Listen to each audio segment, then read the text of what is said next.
Hello everybody, thank you for being here with us today. I'm sorry if I have a corporate look.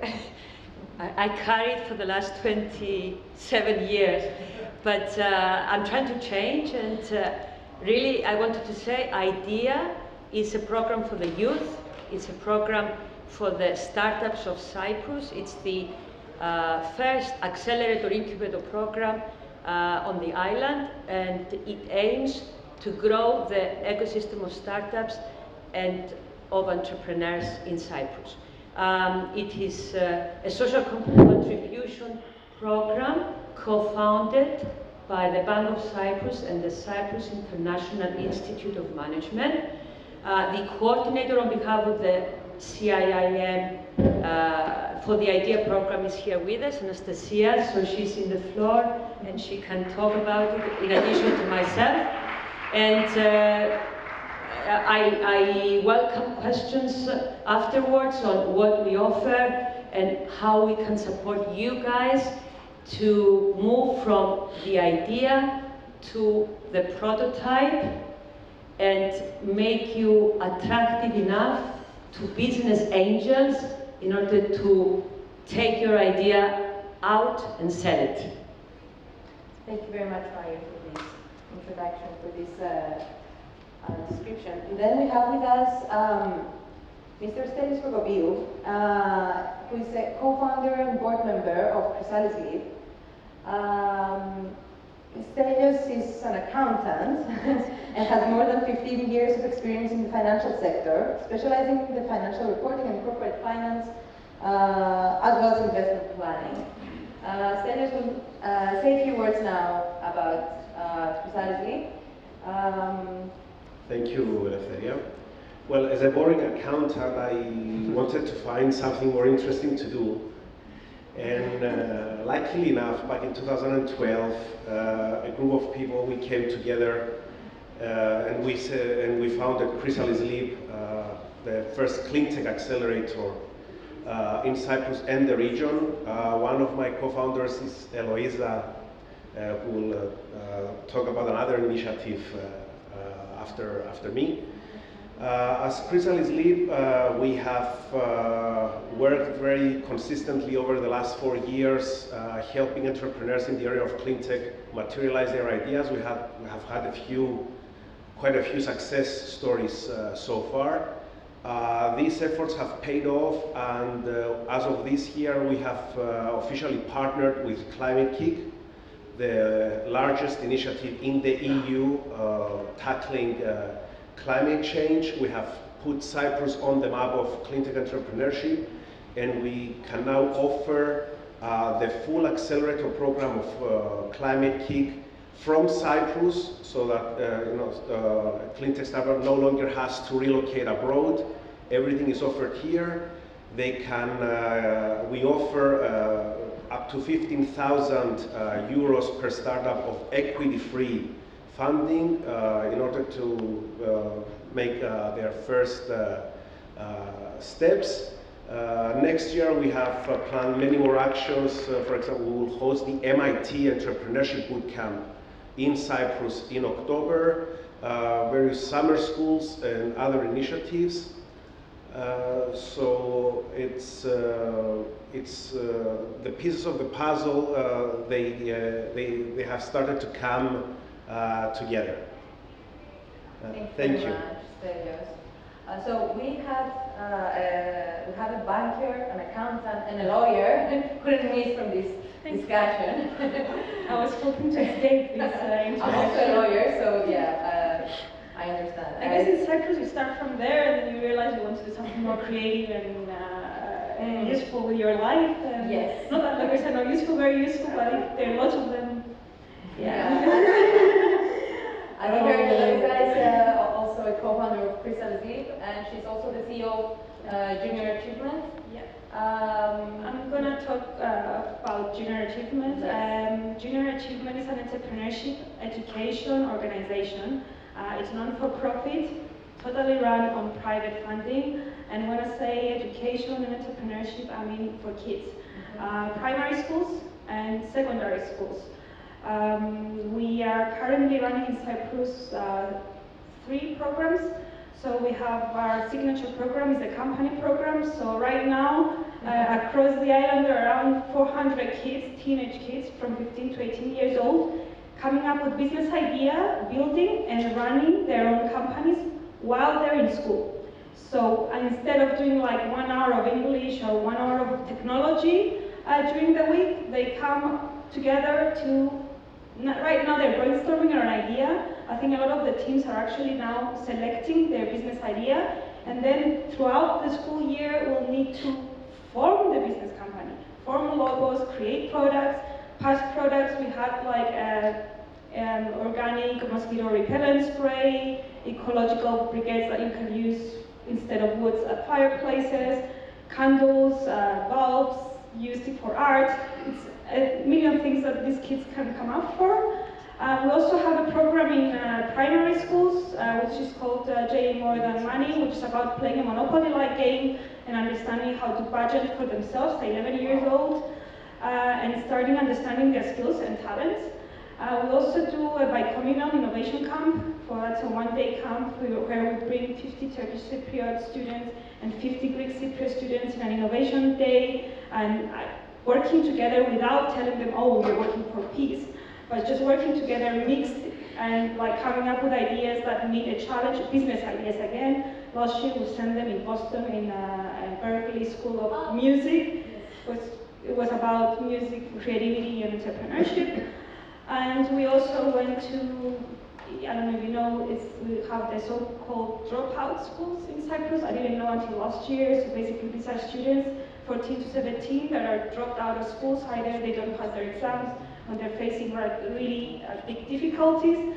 And we work with psychologists to design programs there. They told us the kids are going to be fighting with each other once you get into the room. Nobody will want to hear and stuff like that. We said, okay, let's see. And we went there and we did a workshop on how they can create their own school canteen and make money. They don't have a school canteen where they are. And we left, they were all there, they left with their pieces of papers and their notes. Their teacher said it's the first time this ever happens. And they went out and they actually made the canteen and they made a profit of 70 euros. Amazing. So just to close, we are trying to tackle two kinds of challenges. One is the fact that our education systems right now do not cultivate the skills that the youngsters need to actually either find good jobs or create their own jobs in the future. So that's what's behind our programs. It's not just about creating your own businesses. Mm-hmm. Those skills are required to just, So that's it. Thank you very much. Very interesting. Then moving on to Karel, who came all the way from Spain, yeah? Karel is the CEO of Teton Valley, the first pre-accelerator program in Europe. Yeah. I mean, you have run like many programs, many accelerator programs, and I'm sure that your input will be more than valuable for this panel. Would you like to share a few words about Teton Valley? Yeah. Basically, Teton Valley born for the same reason that you are right now here in Cyprus. There are several initiatives, there are some events, there are some entrepreneurs that gather together in some bar to speak about entrepreneurship and how we can support each other. But there were not one single reference place for that. How can these people can be together and then help to launch new startups to either young people or people that are working at multinational that wants to try the entrepreneurship path and so on. So that's why in 2009 these four founders of Teton Valley joined together and say, hey, come on, let's do a startup school, which is going to be a program free for the participants. And we are going to teach them how to launch their startup or how to grow in the first year of their project. We have done that twice a year in Madrid for the last 7 years, so now we have the 15th edition. We also have run programs in Barcelona, and now we are seeing that the needs that Madrid had back in 2010, 2011, some cities in Spain and across Europe are facing the same things. So that's why we are planning to move there. As well, since the ecosystem grows, we realize that there is a big gap, and I think in Cyprus is the same, it's more or less the same across Europe, that there is a huge gap between university education and then the market, or which is either at corporate level or entrepreneurship. So that's why we are trying also to develop programs at the university level there in Spain. And as a result of all of this, we have increased our network a lot. That allows us to improve the quality of the corporate programs when they are trying to work with the startups, because they speak huge different languages. It's not about dialect, it's completely different languages between the corporations and the startups. So that's more or less our three main lines of activities. Nice, thank you very much. And Mr. Christos Lytras joining us. Christos is a partner at hippocampus.io, an innovation consultancy assisting in bridging the gap between corporates and startups. For 3 years, Christos was the site manager of the Enter Robo program, an incubation, accelerator, and co-working program. Christos, would you like to say a few words about initiatives undertaken by you and your teams? Yes, thank you very much. I also come from a financial services background, and I moved into actually running a program that supported entrepreneurs for 3 years in Athens. And that was probably the main driver to move out of the corporate world and try to build my own thing by bridging the gap between the two worlds. I've been working with programs in Athens, in Greece, in Switzerland, and I've been working with people from all the way from Singapore to New York and San Francisco. So I have developed in the last 4 years a relatively good understanding of what things are happening, what things are working, and where they're working, where they're not. Okay. In regard with the question today, which has to do on the way forward with the Cypriot startup ecosystem, I think there's no single answer to the question. So I don't think that we should come out of this discussion and say, yeah, well, we have a silver bullet, which is, it's a problem with government, okay? Or we have another silver bullet. Which factors do you think can affect? You need to look into what comprises of an ecosystem. Okay. And the components that comprise of an ecosystem are obviously the people, the people that will go down the path of entrepreneurship, the people that will facilitate that path, the people that will train, whether the facilitators or the people that will actually want to go down the entrepreneurship path, okay? And the people that will support it, whether that's media, investors, financial services companies, accountants, lawyers, or whatever else, okay? So in my understanding, you need to understand which are the steps that the ecosystem has taken up until today in these different components, and try to identify which are the possible next steps in order to build the next level on what has been built up until today.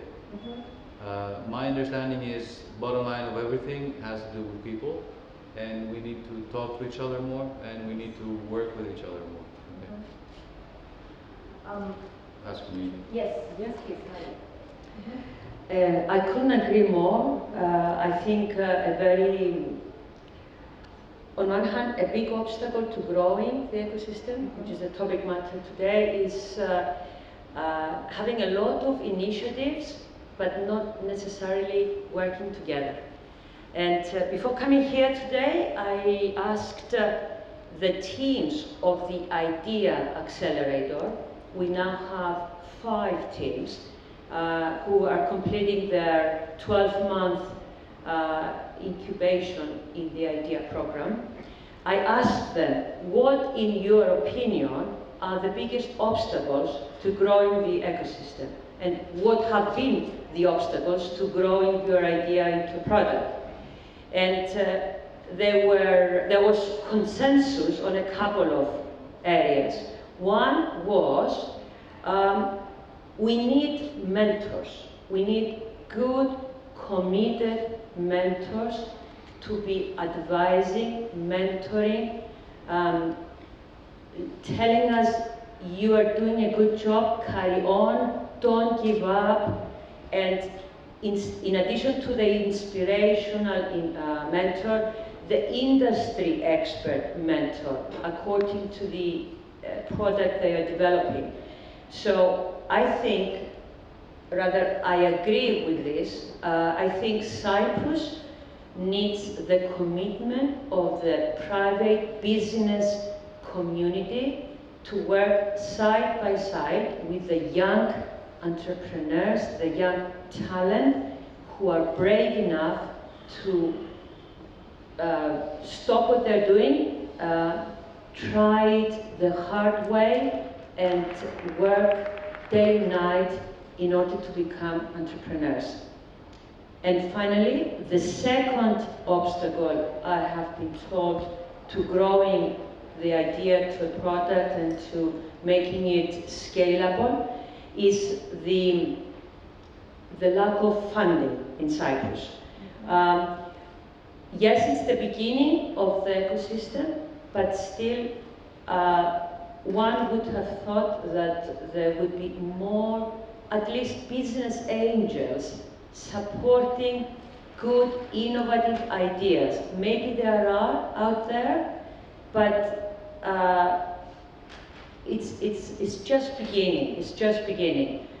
This risk-lover approach by people who have money and would rather put it in a startup instead of depositing it with a bank.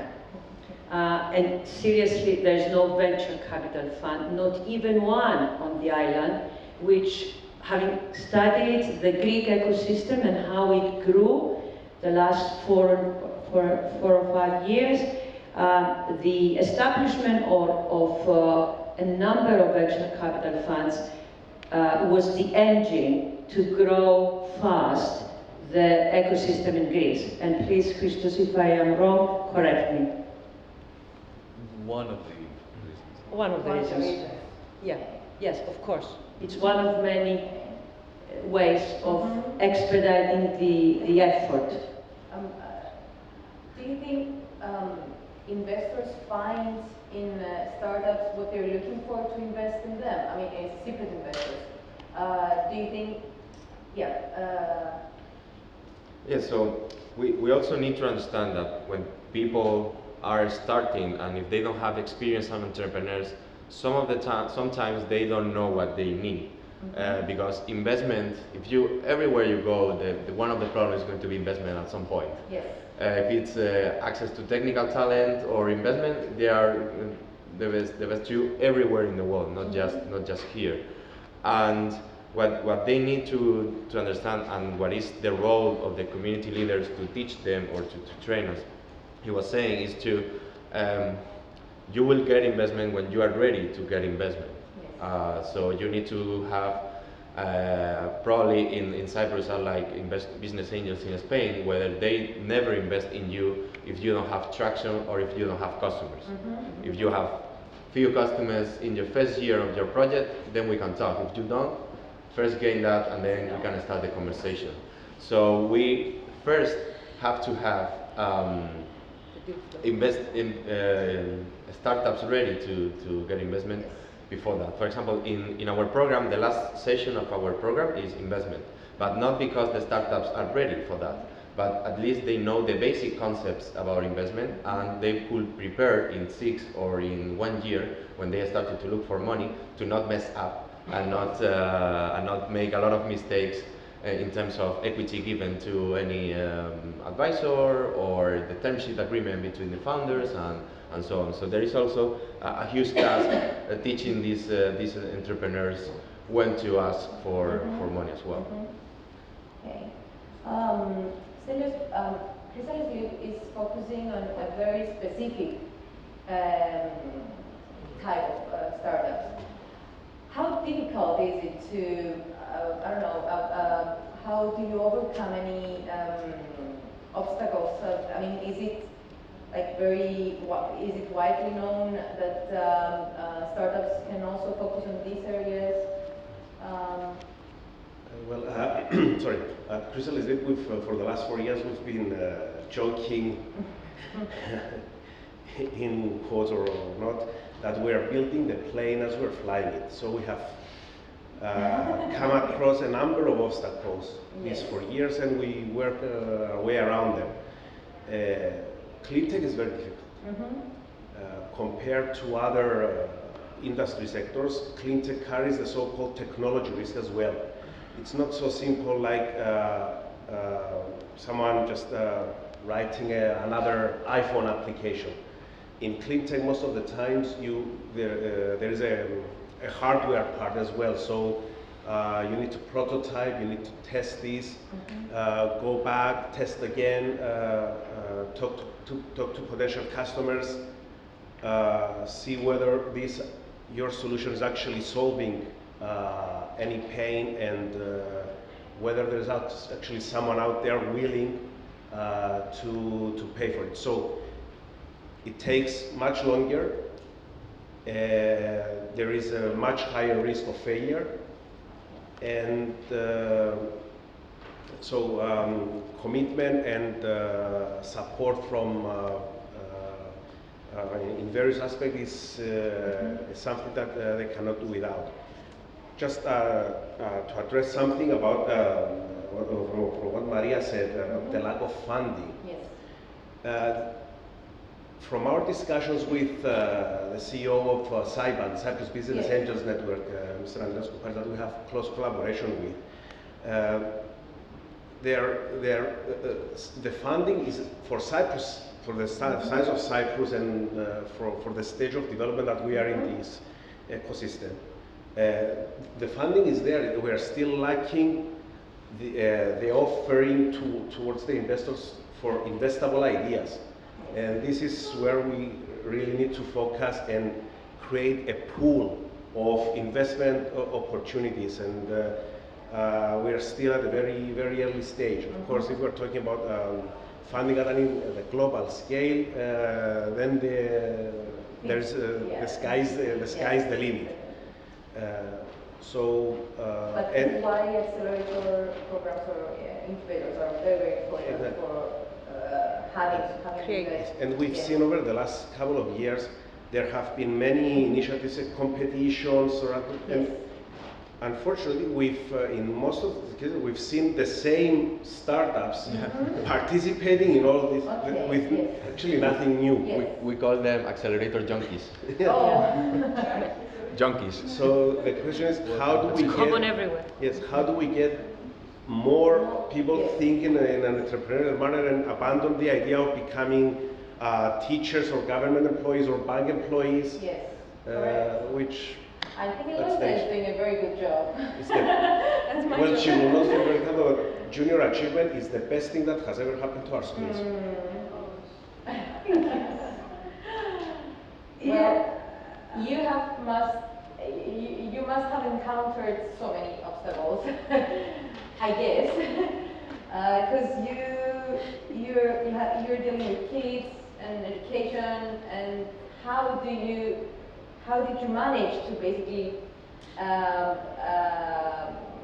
enter these to put junior achievement in their lives, in the kids' lives? I think when we started 3 years ago, it was the year of the haircut, financial crisis. Yes. And there were two things happening at the same time. One, the government was crazy about doing something new, and especially in entrepreneurship education, because with the crisis, the old thought system of becoming a public employee or a civil servant or a banker or whatever started to crumble. And they were getting a lot of pressure from the European Union to start developing entrepreneurial-related programs in schools. So that when we got the then Minister of Education to say, yes, you can put this program into schools. Okay, what we haven't heard was, okay, how is this going to happen? So, and that was like, okay, this is our job. So the way it works right now, it's been very challenging. Okay, how do I attract a public school teacher with a private school, because they work a little bit like businesses, more like so. For me, I understand better how to approach them. But how do you approach a public school teacher with a specific curriculum to follow, with supervision, intense supervision by their ministries, and intense markings and scorings and stuff like that? How do I convince that person that gets paid really well anyway to take up, I'm just speaking the truth here, to take up a different project that is over and above what they're already doing? They're not going to be recognized by the Ministry of Education, because the Ministry doesn't really recognize anything they do up to now. When I say recognize, I mean there's no credits, not something back. How do I convince that teacher and to do all that during the school time when he has to also follow all the strict curriculum? So, I mean, that was one of my biggest, and still is one of my biggest challenges. I hope you're okay. Okay. So basically, I work with inspiration. We worked so much so that we tried to embed like a vision of what we are trying to do for the kids, and how potentially, well, I had Martel say something similar earlier on about how they engage mentors, but how good it could be for society if somehow, some day, we have this happening. And then once we've convinced a handful of teachers to experiment with that the first year at their school, what they found out was that these kids loved it.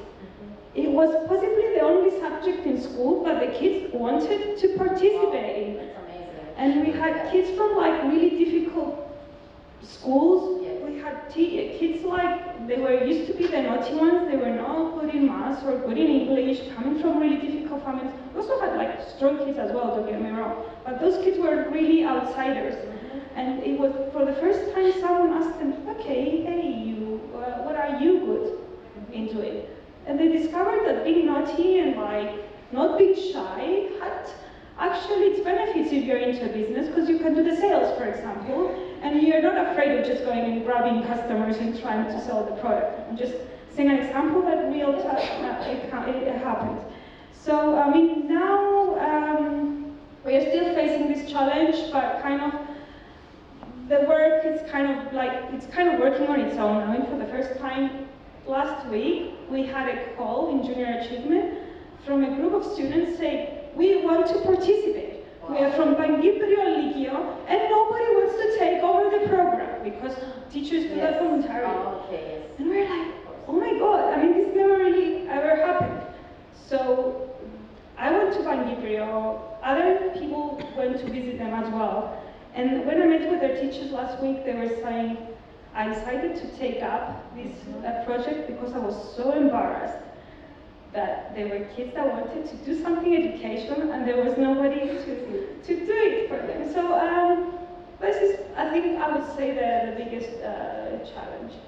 And I think slowly also living through this experience, changing their mindset can help a lot with like the develop communication skills, because they can convince investors later.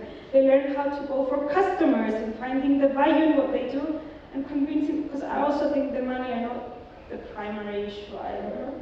Yeah, so. Oh, yes, yes. Actually, Eloiza has touched upon yet another obstacle, in my opinion, for the Cyprus startup ecosystem, that of changing the mindset. Yes. So I think what you're doing is brilliant, and it's going to be a long road, but it's going to pay back. It's actually inspirational for the schools and for everybody. So keep up the good work. But if I may add something to what Stelios has said on the funding. Yes, Stelios, thank you. You did say, you did remember to say about our only organized network of business angels on the island, Cyban. which is yet another great initiative on the island, because if it were not for them, we wouldn't have anything else in terms of business angels supporting startups. I guess what I meant to say earlier was what there is more need for is smart investors, not just people with money to invest in the startups, but people who along with the money will stay close with the startups and guide them and help them to develop what they are trying to develop. So that's one thing I wanted to say. And the second point about funding, the IDEA Accelerator. By the way, IDEA stands for Innovate, Develop, Excel, Accomplish. And we chose the word because it speaks for itself in Greek, IDEA. And it's also the same thing in English, so it's an easy word to remember. So IDEA is the only program which provides seed capital to the teams in the program. And even though it's a small amount, it's 10,000 euro in the form of grant to those teams who succeed through the Accelerator program, the very first part of the total program, and it is given only to those teams who make progress. It is considered to be quite a lot of help at this stage of the idea, as it can pay for small expenses at the point when the startups don't have any money to spend. So I just wanted to mention that there is that opportunity there in the IDEA program. And you're now going for the second year. Yes, we're celebrating our very first birthday, 1 year. In the first call, which was announced last May, we attracted about 58 applications, 10 of which were from abroad.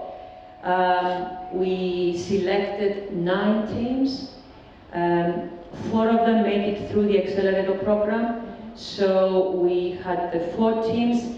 And this year, in March of this year, we also published on the website of the IDEA program a call for mature startups, mature meaning those at the minimum viable product stage with some traction. This is an ongoing call. One may apply anytime. And through this open call, we accepted 1 mature team who is currently in the IDEA program, and that is why I said we now have 5 teams. But another, if I may, just a final thing, we have also attracted into the program the so-called entrepreneur in residence, which goes back to the very first point I made about the need for mentoring. The idea behind having an entrepreneur in residence for a total of 12 months is to have somebody who has walked the difficult path of a startup, has done it at least once, and is in a position to mentor the young startups on the different challenges that they need to face, whether that is growing the team, finding business, convincing investors, etc., etc. So there is an entrepreneur in residence. He is working now on his second startup, Yampos. Some of you may know him. He is the co-founder of People Per Hour, a very successful startup in England. He moved to Cyprus when he was already on his second startup called Yampos, and he's with the IDEA program for the last 3 months. So there you go. Katie was actually giving a call. Yeah, the applauding is for the co-founder of Yampos, Katie Kitiris, the wife of Simos Kitiris. These are the 2 guys who started Yampos, a food platform. And yes. Great. I wanted to also ask Karel and Christos, coming from abroad. We heard from Maria, Stelios and Eloiza about some of the obstacles they encountered in growing the ecosystem here in Cyprus. How is the situation? How was the situation in Spain or in Greece? So for me, I think it's very important to try to, there are like, to grow an ecosystem, there are like 5 main points. It's the government, the entrepreneurs, university, corporates, and investors. So then you need to realize who is leading each one of those. If, for example, investor, then there is already a business angel, so there must be a representative over there. In the government, well, just who opened the session this morning could understand the obstacles and the problems that you have. In the university, this is quite a fun because every time that I launch a program in Madrid, I know some teachers that I know they will promote the program to their students because they understand what entrepreneurship is about and what a startup is about. So I don't need to teach them, convince them that my program is okay. And sometimes I invite them to some workshop sessions and this kind of things. Do you think they have this? I mean, they are willing to do this because of the maybe the education they have, or the mindset, or what's for any reason, maybe. Is trying to find teachers here. There are teachers, and you attract the ones that are already with that mindset. different with that mindset. So the key thing here is to spot these people in these 5 different parts and either gather together and say, okay, this is these are the 2 main or 3 main accelerator programs in the city. This is the business angels. Whenever you find a startups ready to investment, and like organize more or less a little bit the different parts. It's very hard because then you have government or entrepreneur interest are going to be against maybe the corporate interest and these kind of things. But at least you need to have people that you might talk with in order to say, I don't know, if you run an accelerator and you want a big utility here in Cyprus to meet the startups, then you have to know which one in that company to approach and then to invite them to here. And also, what I have found in some cities is like, we want to do everything for tomorrow. And this is a process. My recommendation is don't start any initiative, whether it's an event, an accelerator, something that is not going to last 3 years or 4 years, because the results in this industry will come in 4 or 5 years. In Spain, we have done the same work for the last 10 years more or less, and we are seeing the results more or less right now. Right now we have a startup that is going to IPO or either raised 40 or 50 million euros, and we are seeing them right now. But you need to evaluate the whole industry for the long term. So that's basically my two cents here. Thank you very much. I think that different cities and different economies and different cultures develop their own characteristics in an ecosystem. And apart from the fundamentals that are the components of the ecosystem, I think the local ecosystem needs to actually identify which are the industry verticals where the local economy can excel, and focus on these verticals, the specific verticals. And you focus by providing support, whether that's A's and A's, as they call them in the United States, which is angels and acceleration programs. And you focus by actually developing talent towards that direction. So across the 5 or 6 components of the ecosystem, there needs to be a sense of agreement on where we are going and how we're going to get there. That's why I said earlier that it all boils down to people, and you need to be able to work with other people together for a common goal. Okay? And always leave a little bit of money on the other side of the table. Thank you. I would like to maybe welcome any questions from the audience now, because we only have 10 minutes left for the session. Let's say 15 minutes. 15. Okay. Maybe closing remarks from our participants. Until you wish to go? Okay. It's better to hear people from another I country, have maybe. noted down a few things. changing the mindsets, education, funding, mentors, be patient, an agreement between all participants in the ecosystem. If I may add something on mentors, I think we need to be like creative on how to involve these people. For example, we have the co-founder of Shatan over there, so it's very easy to the 5 teams of idea to spend 15 minutes with him right in the middle of the session. So all of them will say, if he's doing that he might be the busiest guy in the world because he's the co-founder of Shatan, why I can't spend like 15 to 20 times with these startups that are starting. And I will be very happy as well, coming from Spain and sharing what I know to these people. So we need to be very creative about how we can involve everyone that visits the country. For example, there is another initiative in Spain, it's called Menorca Millennials. Menorca is an island where a lot of rich, wealthy, billion people spend their vacation on there. So they run a program right in the middle of the summer. So they attract these kind of people to meet with the startups, and they invite the startups from Spain, the mainland Spain, to the island, and then meet with these guys as well. So there are a lot of different initiatives you can try to bring these people on board together and spend some time with these young, passionate, and courage people. But if any of you want to share something about the ecosystem, we'll be happy to address or to talk. We get the microphone, please. Questions? Or any thoughts? Comments, comments? suggestions? Do you agree? Do you disagree?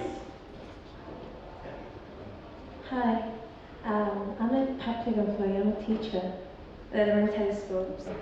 I also started a startup back then before I became official public employee.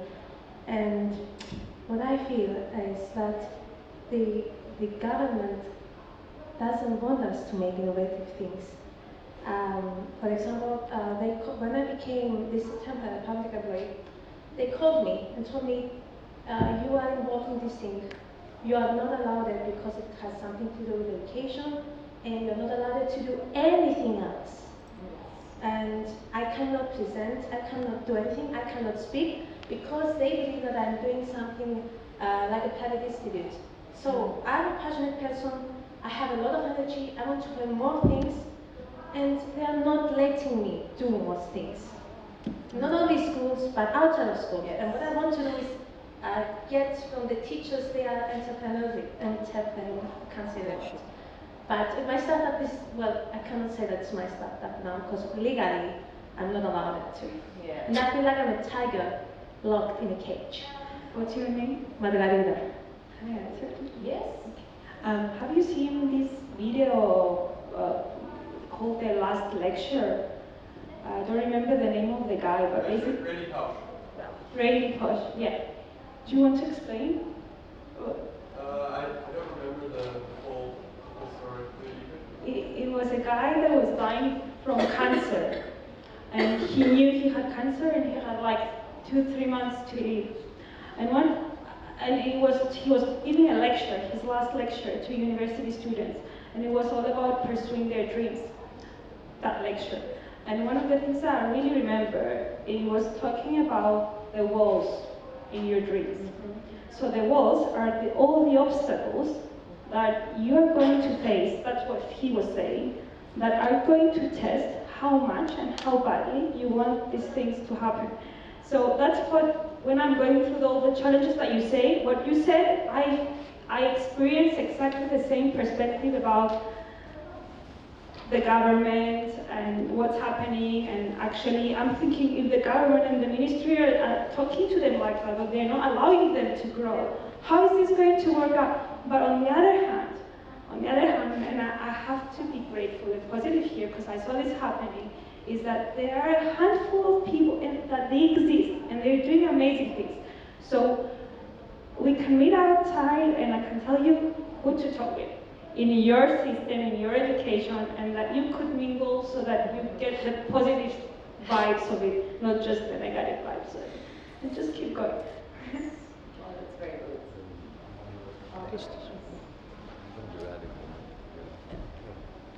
want to add something? Can I ask you a question?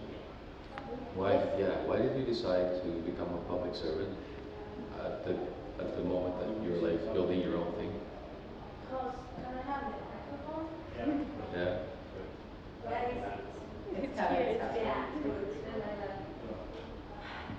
I was working as a substitute teacher for 7 years. I've been working in the system, and it's my income because I need So income. what's the worst case scenario if you continue to pursue your dream No, I'm not doing it. while you're doing what you're doing and being a public servant? What's the worst case scenario? Are you gonna go to The jail? worst case scenario. You gonna go to jail? No, I'm gonna probably lose if what I do fails. I stay without a job and I'll have to start over. The worst case scenario about actually pursuing your dream as a public servant in this country. I mean, are they going to send you to jail because you're doing a startup? That's what I'm asking. No. So No, what's they the, won't. They are you going to lose your job? If I go publicly as me, as Margarita, I'm gonna lose my job. Yes. Okay. Yes. Do it. I know. Actually, the role of the government, we need to point out the role of the government in growing an ecosystem of startups, because in other ecosystems... They need reasons to change, and that is a very valid and Yeah. valuable reason to change, okay? Yeah, they need Sanjay is examples a like very you. valid and valuable reason to change their way of thinking. So they try to give them more reasons to change, evolve, and become more adaptable. Because at the end of the day, the system is the people, and the people are we. I have my lawyer, and she even talked with them, and they were very rigid. Like, this is the law, and we cannot change the law. And she even told them, why are you so upset? Did you wrote those laws? No, they are the laws, we have to obey the laws. That was their... But No risk, no return. Okay. there is somebody... Yeah. Follow up Yes. the speaker time as well. Yes. My name is Theodore. When I finished my first postgraduate degree in 2007, and I got back to Cyprus, the economy was booming.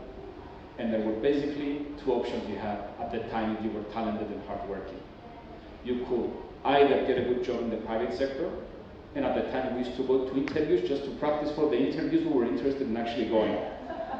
And I know it's difficult for some people who graduated after 2009 in Cyprus to consider that there used to be such an era in the Cypriot economy. Or you could join the government or a bank, lean back, even if you were creative and you had ideas. It's like being a piece of meat going through the meat grinder, and you become minced meat, and you become part of the system.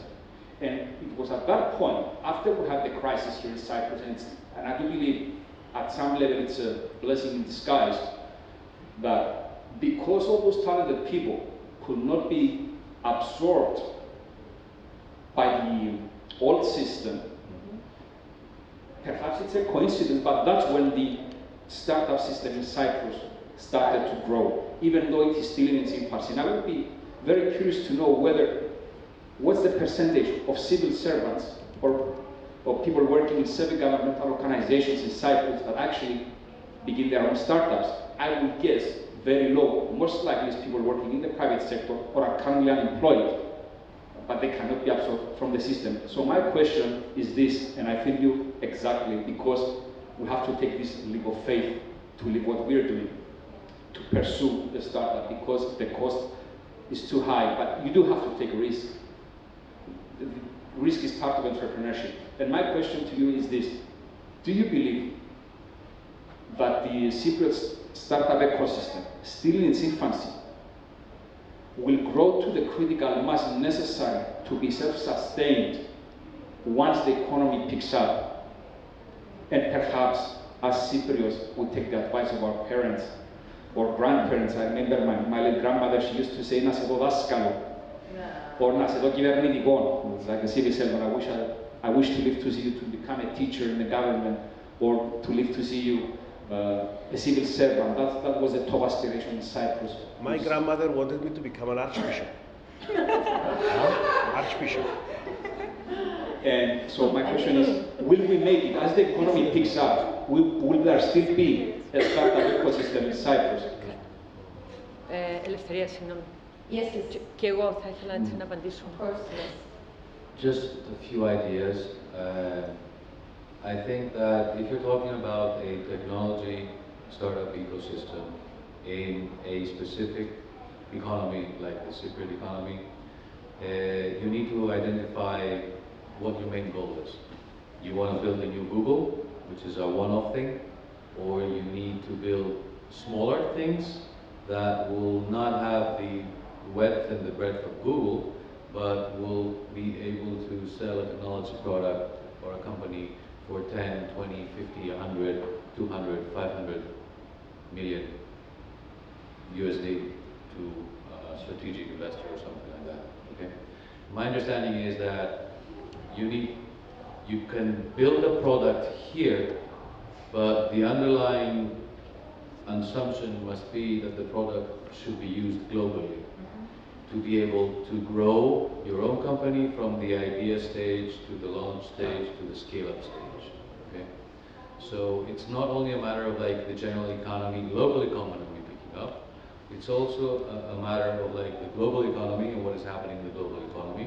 It's also a matter of like what is your product, what is your industry vertical, and where you're selling it. Okay? Because maybe you can make more money, I don't know, doing payments on blockchain in Zambia, for example, than try to make money by doing another type of Uber, Airbnb, sharing economy thing somewhere else.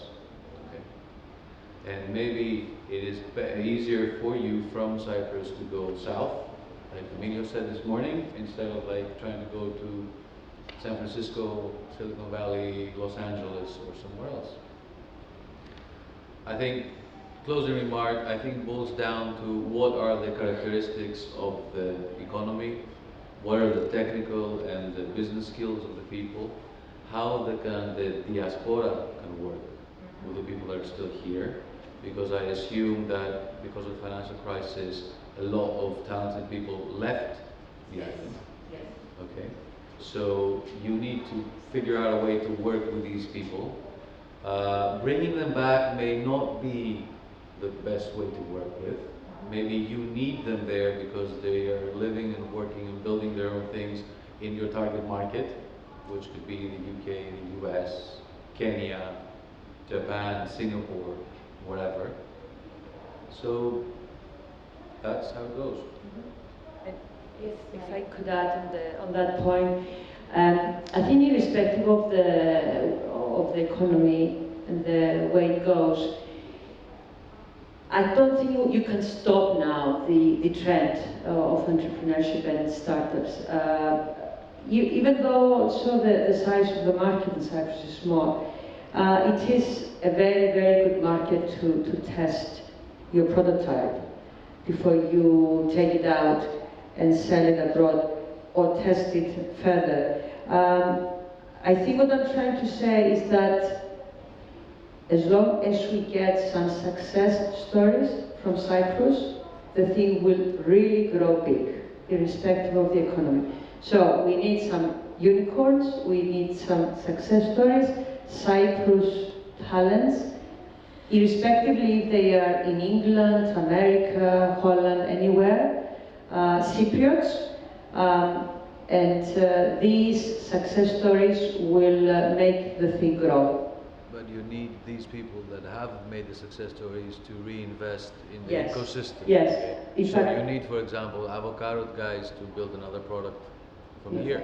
and before that, to mentor. These co-founders of the success stories, Cypriots in America, in anywhere, to mentor the ones here who are really trying to be like them.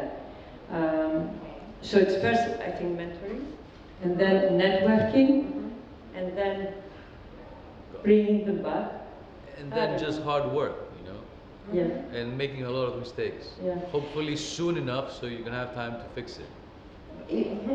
If I could say something about this Cypriot talent who has made it abroad, I am aware of an initiative of the University of Cyprus to mobilize Cypriots who are in America and have been successful with startups to bring them home, initially to mentor and to network, and possibly to invest in the new startups of Cyprus. So there is some hope there that it's happening.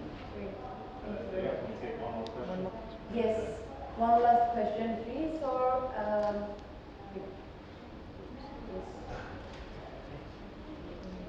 yes, my name is Jerry, and it was actually wanted to comment on something we had said, and to dovetail into what you said. The thing that I think people were saying, and I think is really important not to lose, is that you may not be aware that in the vast majority of the world there is a shortage of entrepreneurial talent, right? So many companies, when you try something, when you try to become an entrepreneur, the experience you get from being an entrepreneur, even failing, which by the way 90% of entrepreneurs fail, this is an exercise in taking a lot of risks and learning very quickly. You have a skill set that generally doesn't get taught in schools, and that skill set is highly marketable. So if you take those risks and you make an earnest effort and go all in and do that, wherever you come out on the other end of that, I think you'll find it to be an enriching experience. I think you'll find you're more marketable in ways and learn that you had skills you didn't know you had when you take those leaps.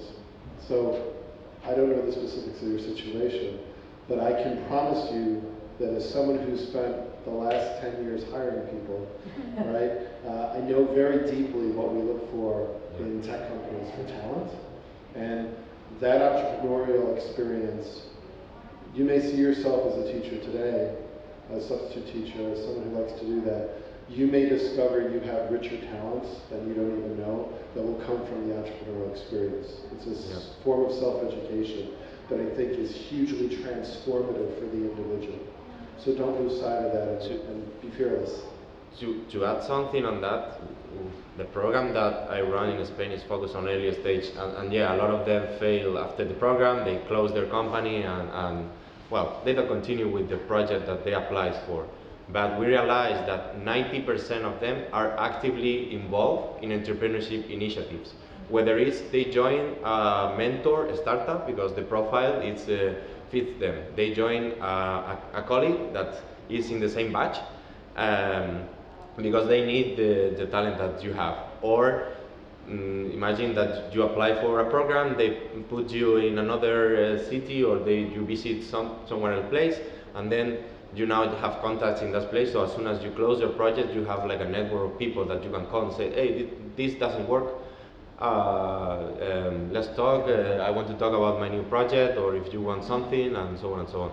And I realized that it doesn't matter for me at that early stage, and if we want to build a community, it doesn't matter about the people that fail, but what they do after they fail. And I'm very happy that at least the people that comes out from my program, they are still highly involved in this startup and this community. So we don't lose these people. They don't say, okay, 5 months with my startup, and if not, I'm going to back to work for the government, either corporate or these things. So that helps us to grow, because someone called me and said, hey Karel, you remember me for the last edition? Well, I'm not actually running this, but I am the program manager in Spain of Stripe, or other international companies that are now in Spain. I think you know well Stripe, Go Carless, and Deliveroo, the food delivery thing. Well, the program managers in Spain are people that comes from my program. So that's something that is highly valuable as well for other companies. So it's another, you know, it's a complement to your comment. Thank you very much. Very interesting. Unfortunately, our time is up, but I would like maybe if our speakers, if our guests want to maybe share, we've heard from Christos, Maria, Karel, some, we've already heard from you some closing remarks. So maybe if Stelios and Eloiza want to also share their a few words for closing this session, and we're going to have a break. A mini break. A mini break for change rooms. So, one closing remark is that, you know, there's no manual, okay? Whether it's entrepreneurship, whether it's building an entrepreneurial ecosystem, there is no manual. You just have to try. Try different approaches, and some of them will fail. Well, the majority of them will fail, okay? And maybe 1 in 10 will work. And the thing is that what works, for example, in one city does not mean that it works in another city. And I have very, very, you know, clear examples in my mind, and I'll be talking about them tomorrow afternoon if you guys want to show up tomorrow. Okay. Same characteristics if you look at it at the macro level, but if you look deep down inside, they're completely different. So you need to find out, you know, what are the essences of the ecosystem and build on that, okay, and work together. That's my point. Thank you very much. Maria? Okay. Thank you. Well, one thing we teach our teams at the IDEA program is not to spend too much time developing it and designing it, but go quickly to the market. Go to the market, test it, get feedback, go back, improve it, go back to the market, and just don't sit in your room and work on it too long. In your comfort zone. You have to really test it. You have to pitch it and pitch it again to those who may want to buy it. Or you may pitch it to your mother, to your friends and family. So the same with the startup ecosystem, in my opinion. We have to go out there in the market, try and do things, do it again, learn from mistakes. And yes, I agree with Christos, every country is different. The culture of every country is different. So we may take longer than others, but it's still okay, as long as we go out and do it again, and do it better. Thank you, Maria. Yeah. From to close, if we want all this community to grow and to be better, I think a challenge for you or homework for you is, if this event happens again next year, each of you has to bring 1, 2 friends, teachers, people in your company, if you are in the university, other students, because that's the way this is going to grow. Our program reached the 15th edition, and I can tell that 70% of the people that apply are coming from referrals from the alumni. So that's, each of you needs to be an ambassador itself of the entrepreneurship community here in Cyprus. Thank you, Karel. Concluding remark for me is that in this entrepreneurship journey, I think there are no losers. We only have things to gain. The knowledge and experience is there to stay. So if something doesn't work out this time, we've got the knowledge and experience to try something new. And this is what we should all try.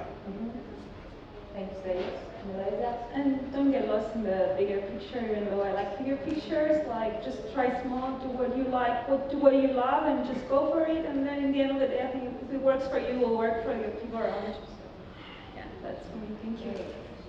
Thank you very much.